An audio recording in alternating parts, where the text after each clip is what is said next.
Bonsoir à tous. C'est très impressionnant de voir cette salle. Je pense que tous les speakers étaient très impressionnés. Donc vous êtes impressionnants. Si vous entendez quelqu'un applaudir pendant 18 minutes sans interruption, il y a ma mère dans la salle. Elle applaudit depuis 3 jours. J'étais en Suisse, elle applaudissait déjà. Aujourd'hui, je vais vous parler d'un... Je voulais m'exprimer en arabe. Et j'ai commencé à traduire un petit peu le titre de la présentation, Stupid People Don't Share. J'ai cherché, j'ai trouvé le Msaddak ma yaqsamsh. Et je me suis dit que ce serait peut-être pas très approprié. Donc, je vais vous parler aujourd'hui d'un thème qui m'est très cher, qui est l'économie de partage. Attendez-vous à un petit effet spécial. TEDx partage. Donc, ce qu'on va faire aujourd'hui, vous allez voir, ça va être la folie, il va y avoir plein d'effets spéciaux. L'économie de partage, c'est véritablement une révolution. Et je pense que vous êtes extrêmement bien placés pour comprendre les tenants et aboutissants de ce que c'est une révolution. Mais la révolution dont on va parler aujourd'hui, c'est le passage de l'hyperconsommation vers la consommation collaborative. Et avant de vous expliquer un petit peu quel est le dogme principal derrière la consommation collaborative, j'aimerais vous montrer une définition de la société de consommation que j'ai trouvée sur Wikipédia. C'est même pas l'hyperconsommation, c'est la société de consommation. Ordre social et économique fondé sur la création et la stimulation d'un désir systématique d'acheter des biens et services dans des quantités toujours plus importantes. La consommation tend alors à dominer la morale. Dans cette approche, la consommation n'est plus pour chaque individu le moyen de satisfaire ses besoins, mais plutôt de se différencier. Ça ne vous paraît pas aberrant qu'il y ait une définition officielle de Wikipédia qui dise que nous sommes dans une société qui nous pousse à toujours plus consommer des quantités plus importantes, pas pour satisfaire des besoins, pour se différencier. On se différencie par la possession. Donc, la société de consommation, bien entendu, l'hyperconsommation a entraîné principalement 2 catégories de conséquences. La première équation est très simple, c'est les conséquences écologiques. Plus vous consommez, plus vous produisez, plus vous exploitez des ressources naturelles. Le problème est quand vous surconsommez, à ce moment-là, vous allez surproduire. Et si vous surproduisez, vous allez surexploiter les ressources naturelles. Dans les 50 dernières années, le volume de la production mondiale a été multiplié par 5. On estime qu'en 2050, il y aura 9 milliards d'habitants sur la planète. 9 milliards d'habitants, ça sous-entendrait qu'il faudrait multiplier le volume de la production par 15. Et en 2100, on estime qu'il faut multiplier par 40. Et aujourd'hui, avec la multiplication par 5, on estime qu'on a dégradé 60% des écosystèmes de la planète. Donc imaginez-vous fois 40. Le deuxième type d'impact, c'est principalement une équation schizophrénique que le gouvernement doit gérer. Aujourd'hui, vous allez très concrètement, les gouvernements, on va les évaluer, on va évaluer la performance d'un gouvernement sur la base de la croissance du pays. Et le gouvernement va même vous pousser à consommer en vous disant que la consommation est un acte citoyen. Pourquoi? Parce que plus vous consommez, plus vous produisez, plus vous investissez, et plus vous investissez, plus vous avez de la croissance. Mais le problème, c'est que le gouvernement a également la responsabilité de s'assurer du bien-être écologique et social de long terme. Et ces intérêts ne sont pas toujours faciles à gérer. Alors qu'est-ce qui nous a mené à cette société d'hyperconsommation? Le premier élément, c'est qu'on a été, pendant la première moitié du siècle, dans une situation de guerre. Et dans la situation de guerre, généralement, on est dans de la pénurie. Et après la pénurie, on passe à une société d'abondance. C'est comme si vous êtes dans le désert, pendant 3 jours, vous rêvez de boire, et brusquement, vous trouvez une bouteille d'eau fraîche. Vous n'allez pas le faire à l'anglaise, vous n'allez pas vous asseoir, mettre une nappe, mettre une petite tasse. Vous allez vous jeter, kil malhouf, sur la bouteille d'eau. Et vous allez avoir tellement soif que vous allez probablement, 50% de l'eau, vous n'allez probablement pas la boire. C'est exactement la même chose. On a tellement eu des privations pendant la première moitié du siècle qu'on s'est mis à consommer, mais de manière inconsidérée. Le deuxième facteur, c'est la manipulation des émotions et la persuasion par la publicité. Ce que vous voyez là, c'est réel. Au début du siècle, on disait que fumer était bon pour la santé. Heureusement, on a un petit peu évolué depuis. Mais la pub vous manipule de manière permanente. Le phénomène de mode, c'est une invention de la pub. On vous dit qu'aujourd'hui, cette chemise est à la mode, et concrètement, ce qui se passe, c'est qu'on vous dit qu'après, c'est plus à la mode. Vous allez la jeter, et dans 10 ans, on va vous dire c'est à nouveau à la mode. Mais vous aurez probablement grossi, ou maigri, ou changer, etc., etc. Le troisième facteur, c'est le développement des cartes de crédit, du crédit. On estime qu'un Américain a en moyenne 4 cartes de crédit. On sait que le crédit a un effet désinhibant. Ça veut dire quoi? Ça veut dire que quand on consomme et qu'on paye cash, on se rend compte de la dépense effective. Mais quand on paye avec une carte de crédit, on décale la dépense dans le temps et on a l'impression de ne pas dépenser. On a l'impression d'avoir accès aux biens tout de suite avec une dépense différée. Et ensuite, on accumule les dépenses et on va faire un autre crédit pour rembourser son crédit et on rentre dans une spirale. Et en fait, le dernier élément, qui ne s'adresse pas exclusivement aux femmes, c'est qu'on a toujours besoin de consommer plus, plus, plus et encore plus. Et cette consommation abusive, elle a été véhiculée par le rêve américain. Le rêve américain, c'est quoi? C'est n'importe qui, n'importe quelle personne, quelles que soient ses origines, par son travail et son ambition, peut devenir prospère. Et le problème, c'est que la prospérité aujourd'hui, elle est matérialisée par la possession. On ne va pas vous dire que vous êtes prospère parce que vous avez une âme ou un cœur qui est pur. On va vous dire que vous êtes prospère parce que vous possédez des biens. Et l'image que vous avez tous probablement du rêve américain, c'est le type qui est avec sa femme dans son jardin, avec un magnifique barbecue, 2 voitures, un pavillon de banlieue. C'est ça, on vous pousse à consommer en permanence. Alors, est-ce qu'il y a une alternative? On a envie de dire oui, il y a une alternative. Alors, l'alternative, elle est encore un petit peu balbutiante, c'est quelque chose de nouveau. Mais le dogme principal de cette alternative, qui est la consommation collaborative, c'est de dire nous n'avons plus besoin de posséder. Nous n'avons plus besoin de posséder. L'élément capital est l'accès à l'usage du produit ou du service. Alors, cette consommation collaborative, il y a 3 modèles principaux. Il y a ce qu'on appelle les modes de vie collaborative. C'est concrètement quelque chose qui existe depuis toujours, c'est le troc. Je suis plombier, tu es informaticien, viens refaire ma plomberie, je viendrai installer ton ordinateur. Le deuxième modèle, c'est les marchés de redistribution. C'est en fait les marchés d'occasion. C'est plutôt que de se dire je vais consommer et je vais jeter, je vais consommer et je vais essayer, à titre financier ou gratuit, de donner une chance à ce bien pour qu'il ait une seconde vie.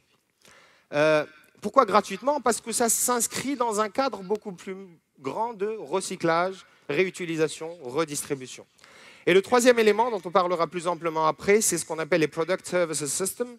Et c'est plutôt que de posséder une voiture que j'utilise 1 heure par jour, possédons une voiture au niveau de la communauté et essayons de la partager. Maintenant, pour que ce mode de consommation marche, il faut répondre à un certain nombre d'impératifs. Le premier impératif, c'est avoir des capacités excédentaires. Si je possède un véhicule mais que je l'utilise 24 heures sur 24, je n'aurai pas la possibilité de le partager parce que je l'utilise pleinement. Mais si j'ai un véhicule que j'utilise un petit peu tous les jours, j'ai une partie que je peux mettre à disposition de la communauté. Aux États-Unis, on estime qu'il y a 50 millions de perceuses pour faire des trous dans les murs. Et là, on estime qu'un être humain utilise une perceuse de 1 à 16 minutes dans sa vie. Donc on possède une perceuse pour l'utiliser de 1 à 16 minutes. Si on optimisait un petit peu mieux ces ressources, on aurait moins de perceuses, mais une bien meilleure optimisation. Le deuxième élément, c'est qu'il faut qu'il y ait une masse critique. Nous ne sommes pas dans une situation où on a un produit donné qu'on va aller vendre sur le marché et juste aller chercher des clients. On est dans une optique où il faut créer un marché. Créer un marché, ça veut dire créer la demande et créer l'offre. Et à ce moment-là, le gros défi, c'est qu'il faut persuader, j'espère pas de cette façon, mais persuader les gens de changer. Et qu'est-ce qu'ils doivent changer, les gens? C'est qu'on est aujourd'hui dans une société où on a le culte du moi. On est individualiste. Et il faut changer les vents pour qu'ils passent de moi à nous. Et ça, c'est une énorme difficulté. Et pour que ce soit possible, il faut trouver les bonnes carottes. Les bonnes carottes, ça veut dire quoi? Ça veut dire que pour que la logique soit durable, il faut trouver les bons mécanismes d'incitation. Certains seront sensibles à l'aspect financier, d'autres seront sensibles à l'aspect écologique, d'autres seront sensibles à l'aspect communautaire. Chacun aura sa carotte. Mais pour que ce soit durable, il faut qu'il y ait les bonnes carottes. Et enfin, la confiance, qui est le thème de la conférence d'aujourd'hui. La confiance est capitale. Si vous n'avez pas confiance, vous ne serez pas prêt à partager. Parce que vous vous direz que potentiellement, le bien ou service que vous mettrez à disposition de la communauté va être endommagé. Le dernier élément qui est complexe à gérer, c'est le cadre légal dans lequel nous vivons. Aujourd'hui, le cadre légal a été fait par les gouvernements, non pas pour stimuler l'innovation et les modèles disruptifs, mais plutôt pour protéger les gros lobbies. Donc dès que vous vous attaquez à un lobby, il faut falloir être très futé et trouver les bons mécanismes pour s'attaquer à ces lobbies. Donc si on résume, 20e siècle, crédit, publicité, propriété individuelle, ça nous donne ce qu'on vit aujourd'hui, l'hyperconsommation. 21e siècle, on espère qu'il sera caractérisé par la réputation, la confiance, la communauté et l'accès au partage. Et c'est ce qui nous donnera la consommation collaborative. J'ai pas fini, hein, mais vous pouvez déjà applaudir.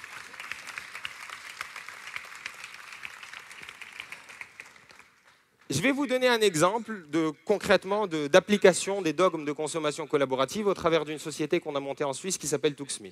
Alors, j'ai été inspiré par ce magnifique châssis de Bentley rouge avec à son bord une charmante demoiselle. J'étais à Milan et j'attendais un taxi pendant 1 heure de pointe. Je devais me rendre à mon hôtel qui était à une demi-heure de la gare. Impossible de trouver un taxi. J'ai vu cette voiture avec cette charmante demoiselle à son bord, la voiture m'ayant marqué, bien entendu. Et 1 demi-heure plus tard, je trouve un taxi, je me rends à mon hôtel et qui je vois à l'hôtel? La même dame avec la même voiture. Le problème, c'est qu'on n'était pas capable de partager cette information et de communiquer. Elle ne savait pas que je voulais me rendre là-bas et je ne savais pas qu'elle allait se rendre là-bas. Je ne vous garantis pas qu'elle m'aurait prise. Mais si l'information avait été partagée, peut-être aurions pu nous optimiser un petit peu tout ça. Le deuxième constat qui est capital, c'est que le temps d'attente moyen d'un taxi sur la planète, en moyenne, c'est 12 à 15 minutes. Si vous vous posez à un endroit pendant 12 à 15 minutes, vous verrez des centaines de véhicules passer devant vous. Statistiquement, il y en a forcément qui vont dans la même direction que vous. Mais vous ne le savez pas et ils ne le savent pas. Le dernier constat qui est capital, c'est que le taux d'occupation moyen d'un véhicule, c'est 1,6 passagers. Si on part de l'hypothèse qu'une voiture a en moyenne 5 places, ça signifie qu'il y a, il y a 3,4, excusez-moi, j'ai fait un lycée français, je n'ai pas un très bon niveau en maths, 3,4 passagers, 3,4 places qui vont être disponibles. Donc à partir de ces constats, l'idée pour nous, c'était de se dire n'importe qui conduit une voiture est un chauffeur de taxi potentiel. Et le taxi est une industrie qui n'a pas évolué depuis quasiment son existence. La seule chose qui a changé, c'est qu'ils ont maintenant des GPS peut-être et des CB. En Tunisie non plus, le taxi n'a pas évolué. C'est le seul pays au monde où vous avez dans les voitures de taxi un petit panneau qui vous dit « Interdit de cracher et de fumer ». Qui aurait l'idée de cracher dans un taxi? Il y a quelqu'un dans la salle qui éventuellement y a pensé une fois? Donc ce taxi n'a pas évolué. Mais avant de lancer notre concept, l'idée c'était de dire qu'est-ce qui fait que les gens prennent un taxi? Et là, on a identifié 9 raisons. La première raison, c'est que contrairement à des transports publics, vous n'êtes pas contraint par des horaires prédéterminés. C'est vous qui allez définir le moment où vous voulez partir et le moment où vous voulez arriver. Le deuxième élément, c'est que vous n'êtes pas non plus déterminé par une géographie particulière. Vous ne devez pas vous rendre à des arrêts de bus. C'est le taxi qui vient à vous. Troisième élément, c'est que c'est très pratique quand on est à l'étranger, qu'on est pressé. Le quatrième élément, c'est pratique quand il y a des valises. Le cinquième élément, c'est que c'est aussi confortable que votre propre véhicule. Le sixième élément, c'est très pratique quand vous n'avez pas de permis. Le septième élément, c'est super pratique parce que ça vous évite de devoir chercher des places de parc. Le huitième élément, c'est bien pour les handicapés. Et le neuvième élément, c'est que c'est très pratique dans des zones rurales où la desserte des transports publics est quasi inexistante. On avait compris ce qui poussait les gens à prendre des taxis. Mais il fallait encore qu'on puisse comprendre pourquoi les gens n'aimaient pas les taxis. Et il y a 3 éléments qui sont ressortis. Le premier, c'est que c'est très cher. C'est un moyen de transport qui reste extrêmement onéreux par rapport aux alternatives. Le deuxième élément, c'est que généralement, les moments où on a le plus besoin d'un taxi, on n'en trouve jamais. Et le dernier élément, c'est que les gens se plaignaient du fait qu'on ne peut pas choisir avec qui on veut voyager. Vous tombez sur le taxi et vous le subissez. Si vous tombez sur ce type-là, ne le prenez surtout pas. Il peut être potentiellement excessivement dangereux. Et ensuite, il fallait qu'on comprenne les tendances. Quelles sont les tendances du moment? La tendance est à l'écologie. Les gens sont de plus en plus sensibles à l'aspect écologique. Vous le voyez avec le développement des partis politiques écologiques, vous le voyez avec l'importance du bio. L'aspect écologique a de plus en plus d'influence dans l'acte d'achat. Les réseaux sociaux, ils sont présents partout. En Tunisie, j'ai cru comprendre qu'il y avait 4 millions de comptes Facebook, donc les taux de pénétration sont énormes. Et il y a la réapparition du sentiment communautaire. Et la technologie aujourd'hui nous permet de faire partie d'une communauté sans nécessairement être présent physiquement avec cette communauté. L'élément d'après, c'est la technologie mobile. Et Orange avait une très belle vision quand ils ont été lancés en 1994, qui était « The world in the palm of your hand ». Donc la vision des fondateurs d'Orange, c'était de dire à terme, avec un téléphone mobile, on aura accès au monde entier. Ça c'est fait. Aujourd'hui, c'est le cas avec les smartphones. Vous avez accès à tout ce que vous voulez. Et cet élément-là, il fallait le prendre en compte également. Le dernier élément, c'est le pouvoir d'achat, qui est de plus en plus important. C'est l'avant-dernier élément, excusez-moi, je viens de me tromper. Le pouvoir d'achat qui est de plus en plus important, surtout dans des situations où on enchaîne les crises mondiales. Quand on enchaîne des crises mondiales et que le pouvoir d'achat est érodé, on est de plus en plus intéressé de pouvoir faire des économies. Et dernier point, c'est l'universalité du service. Aujourd'hui, si vous prenez un taxi, c'est généralement une industrie qui est très morcelée, qui est répartie sur des indépendants et des petites sociétés. Et si aujourd'hui vous aimez un McDonald's à Tunis, vous pourrez le retrouver à San Francisco. Si aujourd'hui vous avez une bonne expérience avec une société de taxi en France, vous ne retrouverez pas une expérience climat similaire dans d'autres pays. Donc une fois qu'on avait compris les raisons qui poussaient les gens à prendre, les tendances du moment et ce qu'on voulait éviter, ça a donné lieu à ça. Un peu de son, s'il vous plaît. Ça sonne encore mieux quand on comprend à quel point ça va révolutionner notre manière de nous déplacer.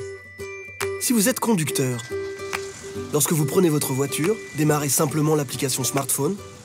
Ça y est, vous êtes un conducteur Tuxme. En temps réel, recevez les demandes de passagers sur votre route. Acceptez ou refusez, vous décidez. Ah oui, le plus beau, c'est qu'on vous paye pour ça, qu'il y ait une personne à bord ou pas. C'est pour ça qu'il y a tant de conducteurs inscrits chez nous.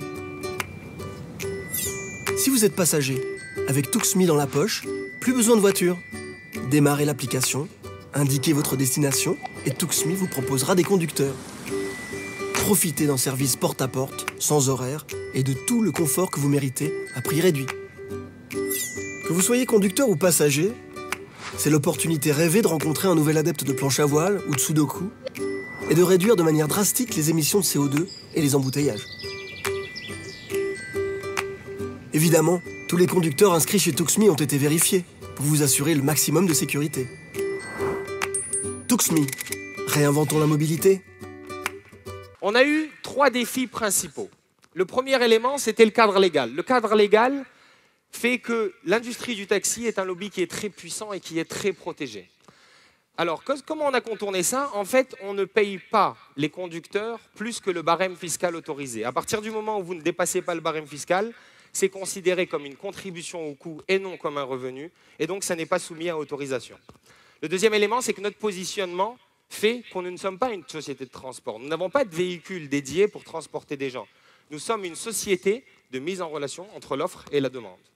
Et le dernier élément qui est lié à la responsabilité fait que, bien entendu, on a défini des conditions générales qui, bien entendu, protégeaient un petit peu et le rider et le driver.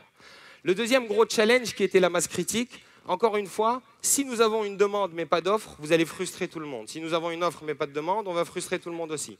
Il fallait trouver les bonnes incitations. Ce qu'on a fait, c'est le modèle Make Money as you drive. Ça veut dire qu'on paye le conducteur même s'il n'a personne à bord. À partir du moment où il déclare qu'il est disponible, il est rémunéré. Pour le passager, il a fallu qu'on lui propose des alternatives. Si à un moment donné, un Tuxme n'est pas disponible dans la communauté, on va lui proposer des alternatives de transport traditionnelles, type bus, train, etc., de manière à ce qu'il ne reparte pas frustré de l'expérience client. Et le dernier élément, bien entendu, c'est qu'on a fortement utilisé les réseaux sociaux pour essayer de très rapidement se diffuser et créer une masse critique. Enfin, sur la confiance, il y a tout un ensemble de mécanismes dont les autres speakers vous ont parlé aujourd'hui. À la fin d'une expérience de transport, chaque conducteur va évaluer le passager, chaque passager va évaluer le conducteur. On va utiliser également le fait qu'on va mettre en avant les amis communs sur Facebook de manière à ce qu'ils soient rassurés. Et il y a également des mécanismes de certification. On est capable de traquer toute une transaction en géolocalisation. Ça veut dire quoi? Ça veut dire que si vous montez dans un taxi et qu'il vous arrive quelque chose de pas très sympathique aujourd'hui, personne ne le saura. Avec nous, on est capable exactement de vous dire à quel moment telle personne est montée avec telle personne, le parcours qu'ils ont fait et comment ça s'est passé. Et enfin, pour asseoir notre crédibilité, on s'est associé à des très gros partenaires suisses qui, eux, ont une crédibilité sur le marché. J'aimerais juste vous passer 2 petits films, pas dans un but publicitaire, de toute façon on n'est pas en Tunisie, donc ce n'est pas du tout un objectif commercial.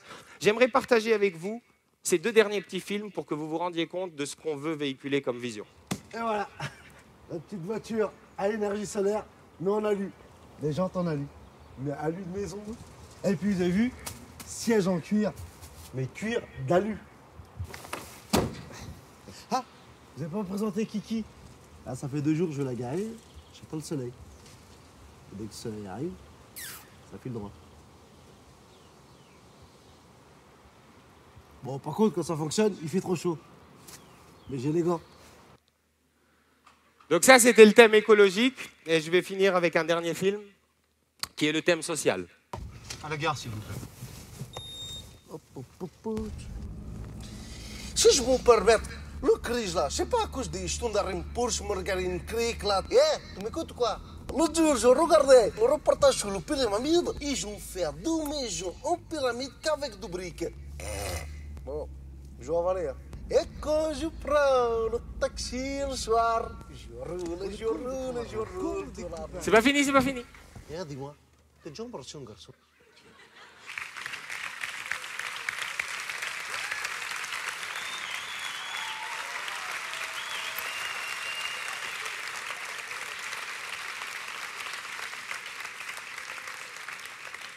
Le dernier élément que j'aimerais partager avec vous, parce que j'ai vraiment pas été très digne de confiance au niveau du timing, c'est on m'a demandé de donner mon avis sur la Tunisie. Est-ce que la Tunisie était prête à ce type de consommation?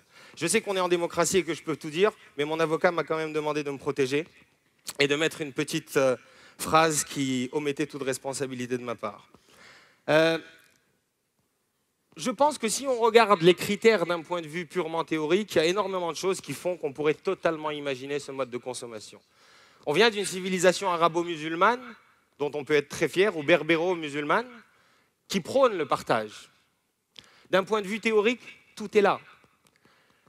Peut-être le petit problème, et vous le savez probablement mieux que moi, c'est la confiance. Aujourd'hui, on n'est pas dans un climat de confiance, on est dans un climat de suspicion permanente. Et pour avoir confiance, il faut qu'on ait le sentiment d'être respecté.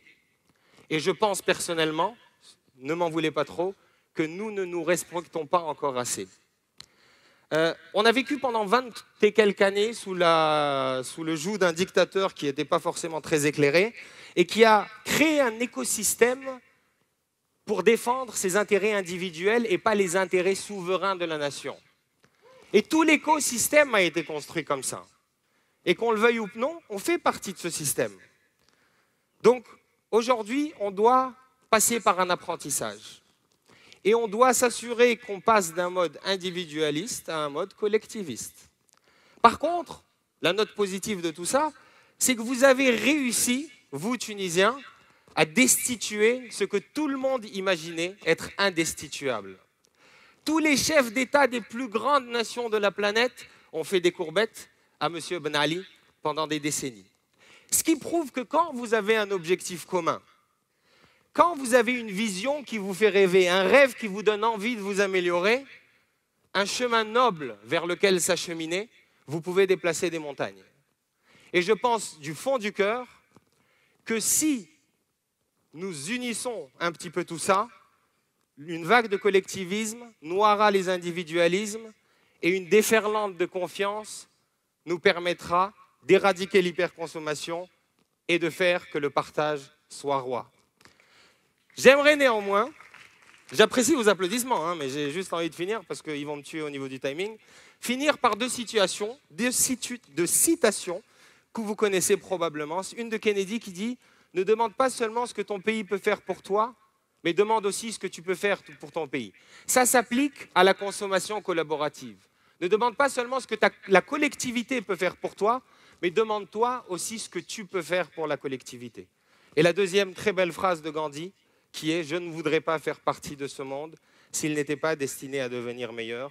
Je suis persuadé du fond du cœur que la consommation collaborative est la voie qui nous permettra d'avoir un monde meilleur. » J'ai beaucoup apprécié partager ce moment avec vous et je vous remercie.